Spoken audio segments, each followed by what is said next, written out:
then there's an abundance, and you both grow. There's a synergy that happens.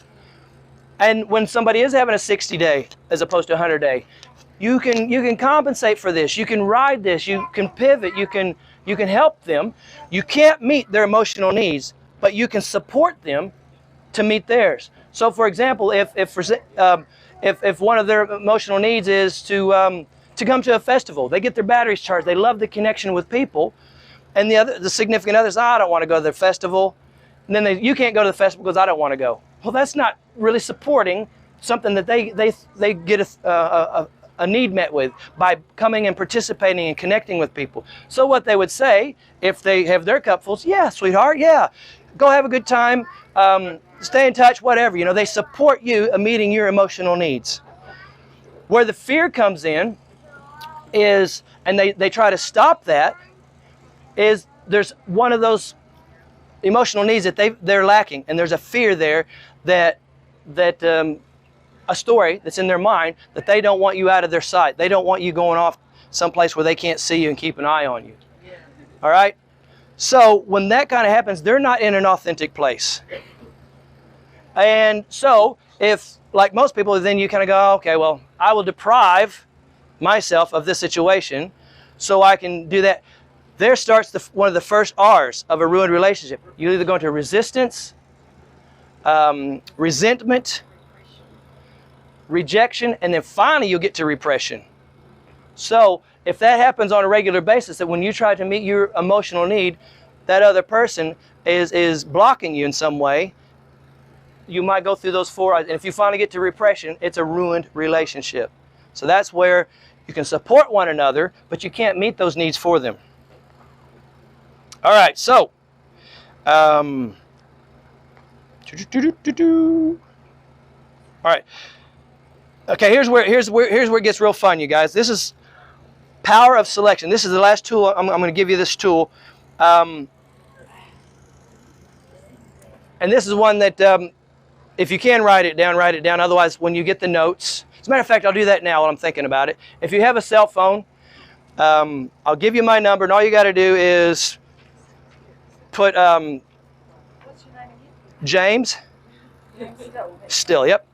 So just put in your little text message notes and video or something or whatever, because it'll give you a link to go to a Google thing, and you'll fill in what you got out of this. Because part of the whole point in a workshop like this is to take something away with you that you'll actually use. So there's about 3 or 4 questions on there, and I call them integration questions.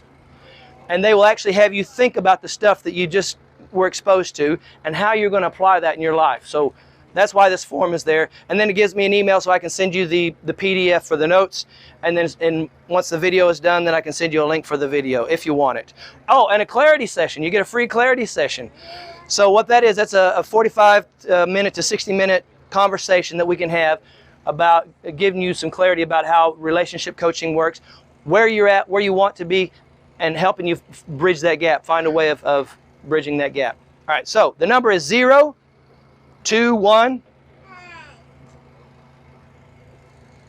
169 1, then 169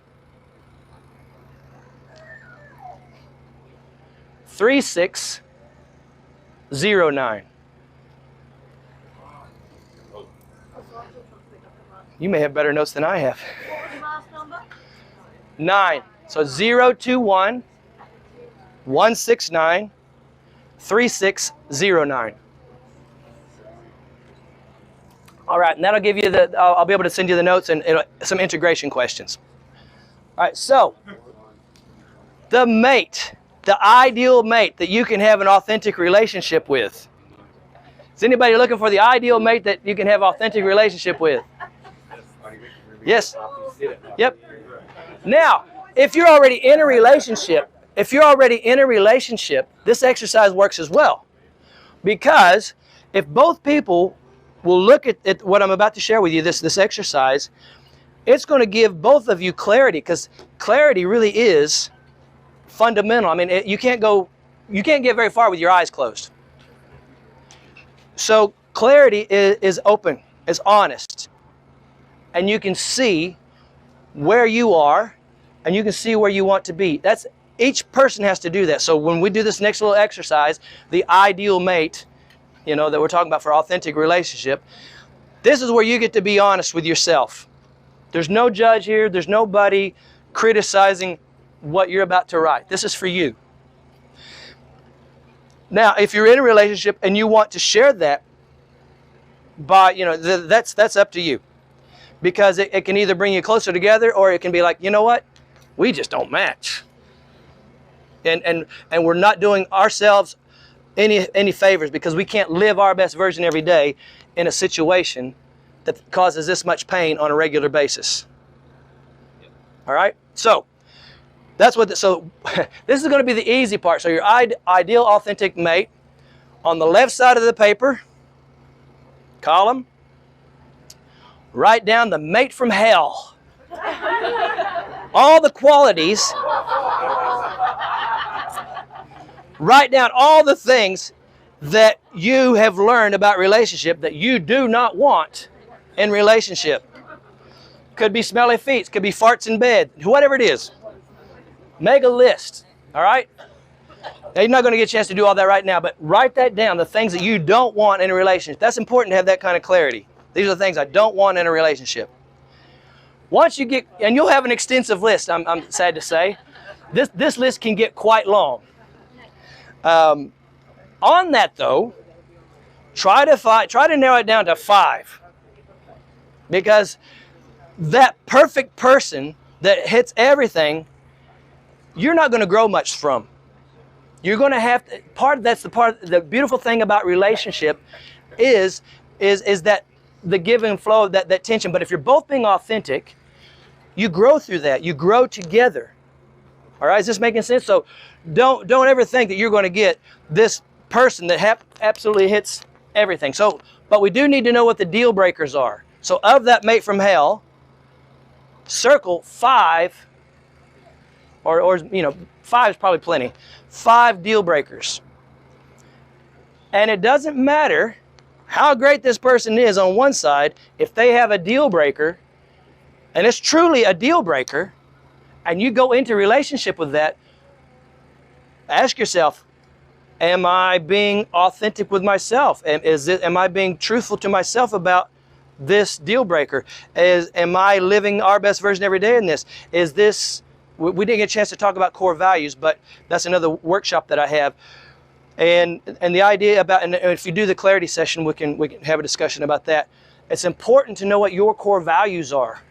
Now, I did mine. I'll share with you mine real quick, just to give you an idea. I turned it into a power mantra.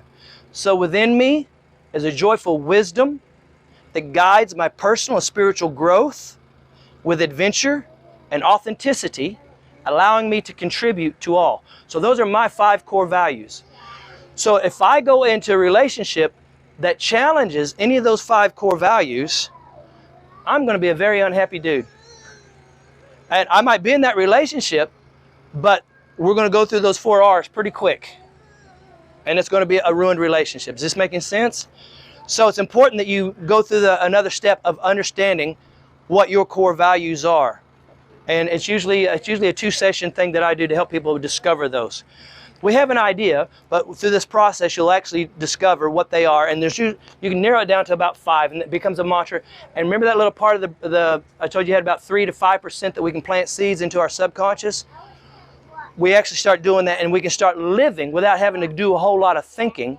We can live right away and say, oh, yep, I know this doesn't feel right. And that's why it doesn't feel right, is because that totally violates my value for growth. You know, this person doesn't want me to learn or open a book or whatever. So what, is this making sense? All right. So, yes? What about tolerance? Tolerance. We're going to get to, yeah, there's some tolerance. Here's the thing about tolerance. Tolerance is already a word that's kind of suggesting that there's going to be a compromise. All right? When there's a compromise, there truly is, no one actually gets what they want. And when you don't get what you want, you associate that with fear. So you are now acting in a state of fear. So being authentic, you don't have to do that. You can be compassionate. I would offer compassion as opposed to tolerance. What's that? What about like consideration? Consideration, absolutely. Consideration, compassion. And you can go through those 6 human needs and say, which of these needs are they trying to meet? Are they acting out of fear? What are they afraid of? Are they trying to avoid pain? So then it's not tolerance anymore. You're actually compassionate and you're accepting that this person might be dealing with something right now. And if they are, can you support them? You know, and is your cup full enough to support, not do it for them? Yes? But I mean, compromises. If you have 2 people, you're always going to be different. There's no same person. Right. That means there is no same ones all the time. Exactly. on both sides. Now, there's not going to be these are not absolutes. These are words that we have to use to try to communicate. So if it's about an apple or an orange, great, compromise. If it's about a core value, then compromising and tolerating will never satisfy. So understand where the compromise and the tolerance comes in. I'm not talking about, do we have chocolate, do we have cinnamon, you know. I'm more on the authentic relationship thing. So if you feel like one of your core values is being violated, which we haven't got to do unfortunately, but or there is a standard that it's going to cause you to feel resentment, resistance, rejection, or repression. If that keeps persisting, then compromising and tolerating around that, you're just prolonging the inevitable. Is that making sense? Okay. So I'm not saying don't compromise on, that's not what I'm saying at all. I'm saying don't compromise on your values, on who you are. Anyhow, so that was that list. So that was the mate from hell list, and you got your 5 deal breakers. And if they have one of those deal breakers, and you accept it, you tolerate it, or you try to compromise on it, it's going to raise its ugly head, and you're not going to have a truly authentic relationship. You're going to have a compromised relationship. All right. Now, here's where we give you some hope. On the other side, the ideal mate. Everything about the ideal mate. It could be the way they look, the way they smell, anything, just ideal. This is just your wish list. This is your wish list. Do that on the right side. Of that one, the must-haves. The must-haves. Really get down, really boil down to what you must have in an authentic relationship. So maybe it's they know their core values. Maybe they understand how to create authentic relationship. Maybe they understand how to fill their own needs. You know, these could be some of the ideal things, or it could be they have, tattoos. They have piercings. I don't know, whatever it is. But then circle the must-haves. Now this is going to be one of these, the next part is going to be one of those parts where you're going to think, oh, that kind of hurts. On this list of ideals, rate yourself from a 0 to 10. Where do you sit on that ideal mate? Where do you sit on that mate from hell? 0 to 10. Give yourself that. This is a reality check. Now, if you're in a relationship, you can do that as well. Say, okay, where am I in this relationship? Are they hitting these points?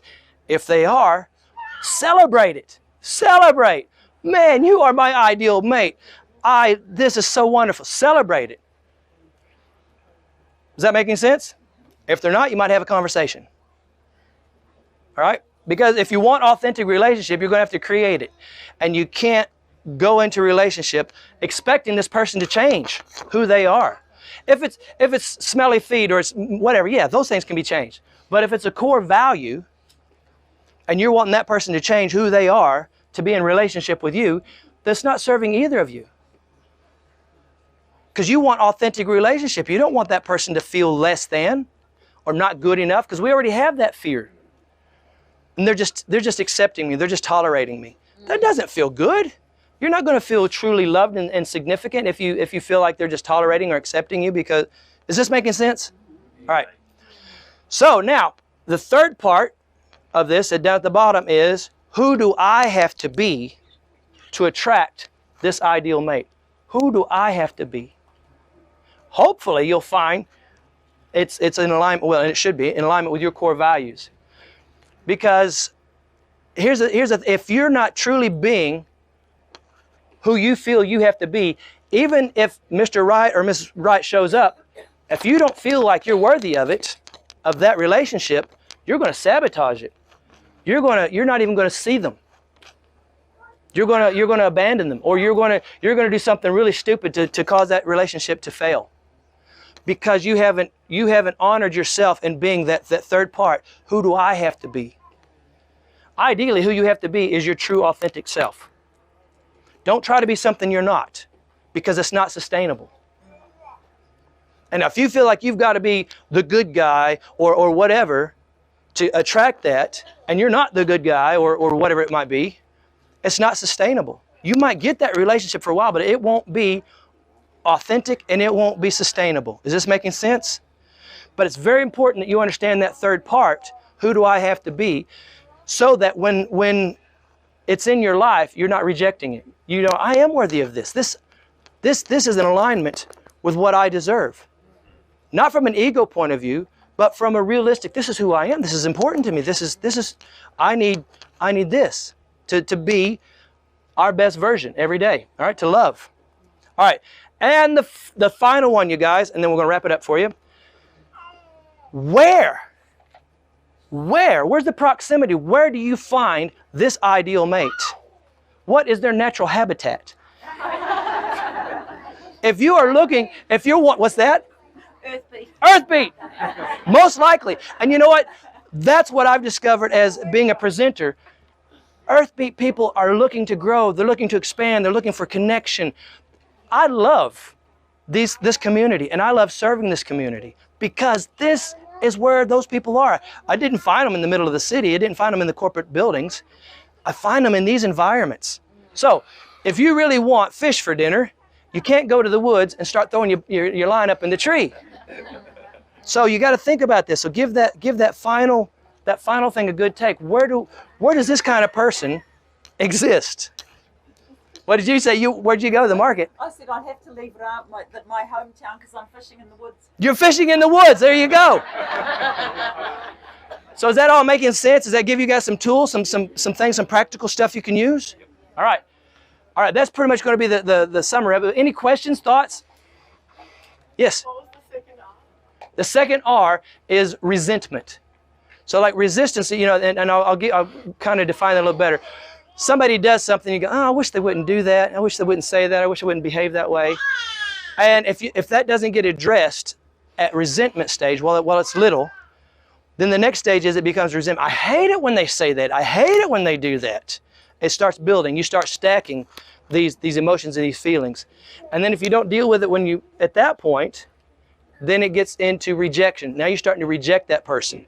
Not their behavior, you start rejecting the person. Oh, this person is such a dick. I can't be with this. I can't be with you now. I'm leaving. I'm out of here, you know. And then the saddest one is when you're in repression. And that's where you're staying in the situation and you're tolerating a situation that's just absolutely killing you inside. And yet you're a corpse. What's that? Talk about core values. Yes, core values. Core values is I typically give another workshop called How to Always Make the Best Decisions for True Fulfillment, and what that really boils down to. But for some reason we did. Yeah, I do try to do two at once, but at a festival. But this year, I guess there just wasn't enough room. They had so many applicants. But by all means, get in touch with me. We'll do a clarity session. We can talk about core values, because there is a process that we go through to really discover them. And Okay, what? Do you do those workshops online? I haven't yet, but there seems to be more and more demand to do them online. I love this interaction myself, but I understand there is a need for that. So When's that workshop going to happen? How can I get there? we'll connect. We'll find out, and if I do decide to do one online, because maybe I'll do like one of those Zoom things or Google Meets or something, and everybody can tune in, and we'll just kind of do the same thing, but on a screen. Yes, there was something. So what if the values change to a mixture? Okay, core values typically don't change. Your core values, and that's why it's so important that when we go through the process, you are tuning into your core values and getting a real distinction about the fact that this is a foundational, fundamental, who you are, value. And it typically won't change. It might look a little different at times, but basically it's the same, because I've known my whole life, after I did this, that wisdom, I mean, even when I was 6 years old, I wanted wisdom. I didn't want knowledge. And I don't know how I knew that. Maybe it's because of the situation that I grew up in. I don't know. You know, I just wanted that. So I've known my whole life that within me is a joyful wisdom, which is a core value, that guides my personal spiritual growth with adventure and authenticity, so that I can contribute to all. Those are my core values. When I'm living and making decisions in alignment with those core values, I am a happy camper. I feel significant. I feel connected. I feel certain. It hits all my emotional needs. And it's my higher purpose. It's what I feel really good about doing. And maybe you can kind of get that from my excitement, my energy from this. And I love to serve people that way. Yes? Do you think it can be related to personality also, or not at all? Personality? Yeah. Personality is a idea of it's your personal reality. Personality is your personal reality. So it's an identity that we have. We create the identity, the id, the ego, and all that. So if you are truly in alignment with your core values, and your personality can be very supporting of that. But so I wouldn't say they're directly connected, but they are related. So because if you're living in alignment with your core values, that'll come out in your personality, the way you see the world, the way you your personal reality. That's what you're going to be seeing, and that's the way you're going to be behaving and acting in alignment with your core values. Does that make sense? I mean, they're not totally connected, but they're related. Yes.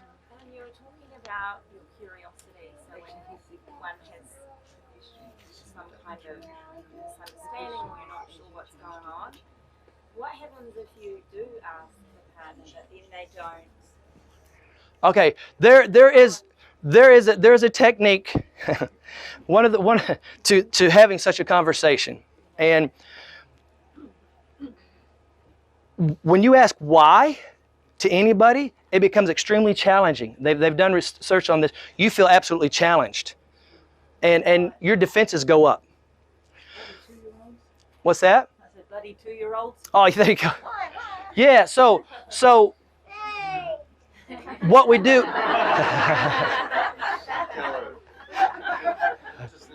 Yeah, figured it out. Of course, there's a why.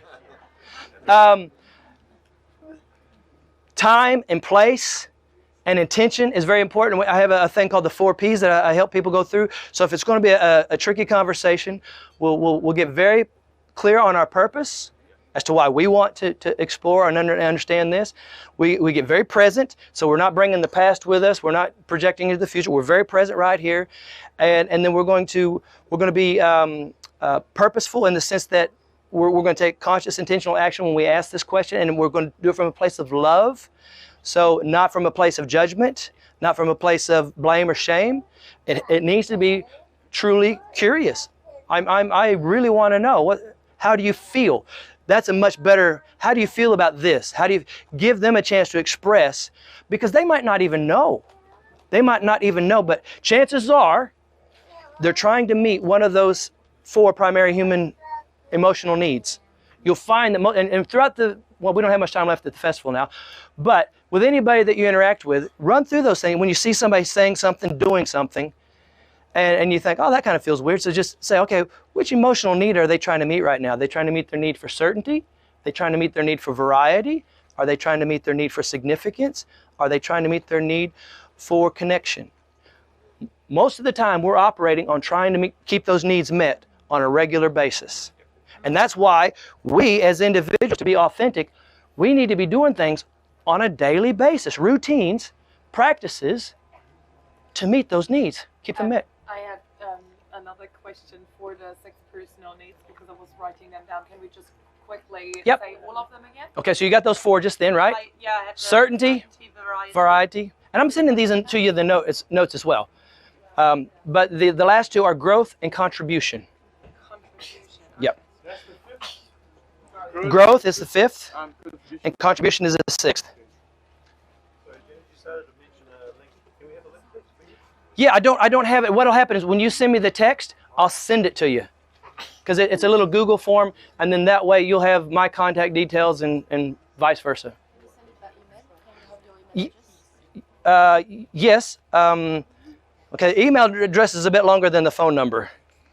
So it's James Still Coaching, COACHING, at gmail.com.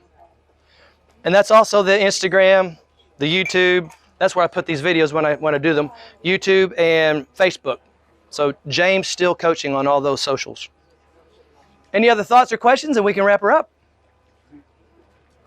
Yes? Do you know of any dating apps for old hippies? Sorry, I do not. Does anybody else know any date? Fishing in the sea. Yeah. Any other dating apps for old hippies? There are authentic relating online groups. Okay. So can you share either with the group or with this lady? I'll search it. Search it. Okay. Sorry. Yeah, I don't know. Yeah, I don't know. That'd be a good one to know, though. I mean, I'm getting there. It's called Earthbeat. Being here.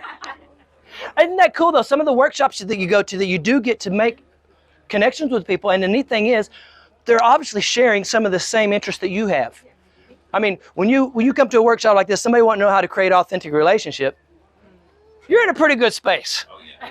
You know, so, you know, here's the thing though, if there are fears, then that's why you do need to do your work yourself so that your cup is full, so that when you actually approach someone, you're not approaching from a place of neediness. You're actually approaching from a place of connection. You genuinely appreciate that person, and you're interested in that person. You're curious about that person.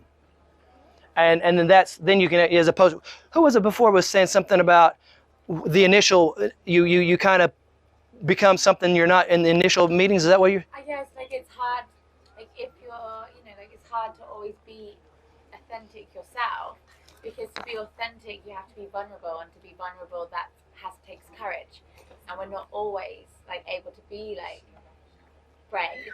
And also if you are like growing and doing your self-work, like you don't always, like not everybody knows their authentic self, like so like to show up in that relationship and have that relationship, you need to know who you are, but not all of us know that yet. Right. So if you have all those emotional needs being met, do you think you'd feel more brave if you already felt certainty? Yeah, in yourself. Yeah. Exactly. Sure. That's really where we want to get to with that. We want to have all that so that we don't go in with fear. We truly go in living our best version every day, love. And I would love to get to know you. I'd love to find out what your interests are. I'd love to, is there a connection? I'd love to know if there's a connection. Is there a possibility?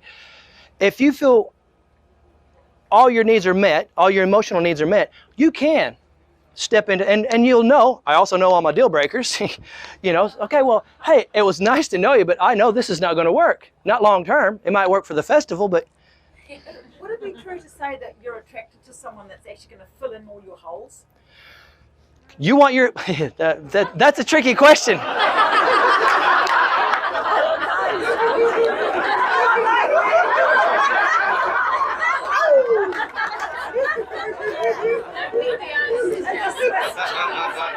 Wow.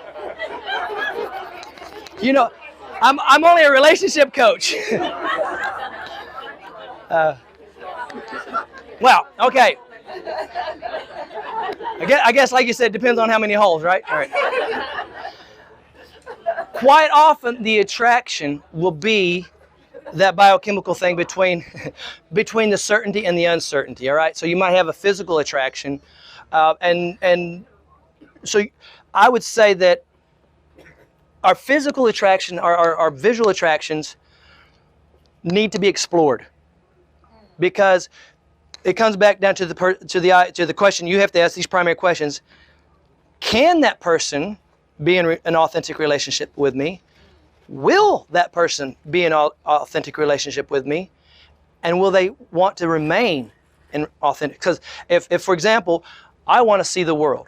We have everything going on, and like, you know what? I don't plan on being here 2 more months. Then you can say, okay, well, do I want to just spend that 2 months knowing that that's kind of where it's going to end? Or do I want to just say, hey, happy journeys, and You know, I may have been Mr. Perfect, but not right now. Yeah. You know, so it really is about timing. You know, and then you can say, well, I'll follow you. Well, do you really want to go on trips? Do I want you to come with me? You know, all these type of things happen. So that's going to take some discernment. That's going to take some being really true with who you are and knowing what you want. And that's a clarity thing in an authentic relationship. And yeah, ultimately, dare I say it, emotional holes, not physical holes. Those are nothing. Emotional holes you need to fill. Yes, I know you do, but would it be true to say that one is attracted to someone that Not necessarily. Not okay. Not necessarily. Sometimes you're attracted to the opposite, and you're like, oh, the most growth can happen here. That's kind of what happens with that little dance between certainty and uncertainty. That you're attracted to that polarity. Yeah. You know, and it's not always sustainable. So that's why you need more than just that initial attraction and that polarity. I mean, you got to have it, because if there's no attraction, then yeah, that's not going to work either. So you have to have that, but for sustainable, authentic, long term, depends on if you only want a 3-month relationship, then you can be authentic with that and say, this is what I want. This is all I want. Now somebody else may say, yeah, I only want 3 months as well. Then that is an authentic relationship, because you're both being authentic about it. Where it becomes, yes. I think it's what I describe it as is a three-legged stool. So it's chemistry, it's timing, and it's values. And if you don't have one of those three, then it's imminent. Absolutely. Wonderfully said. Wonderfully said. Thank you for that. But it's also tricky, because if you're choosing someone that you feel will fill in your gaps or weaknesses, it's like, well, what happens as you grow and change? It's like, if that person grows and is no longer that person in filling those gaps, and you haven't bothered to fill those yourself, then you fall apart. It's like, I don't feel the same way about this person. What's wrong? They failed me. There you go. Exactly. So we're either growing together or we're growing apart. So exactly what you said. And that's why it's important to understand that you are meeting those 6 emotional needs yourself, so that you can show up as your best version to give from the cup full, you know. You're not actually invested in trying to keep them the same. Right, yeah, no, Stop you, them growing. yeah, exactly. Well said, well said. Any other thoughts or? Well, I think Oh, yes. then relationships might go more fluid in the next century, or Yeah, or like in the future, yeah, people will have much easier like meeting each other to do what they need to do together, and then move on to another person, or like that becomes more like the natural. I wouldn't have a comment on that. I mean, maybe. I mean, something else anchors you together. yeah. Or you get a mortgage and There you go. I mean, That's your value. yeah, exactly. So everybody's going to have. I don't think you can put a blanket on all of it. So, hey, if there's nothing else, thank you guys so very much. Thank you.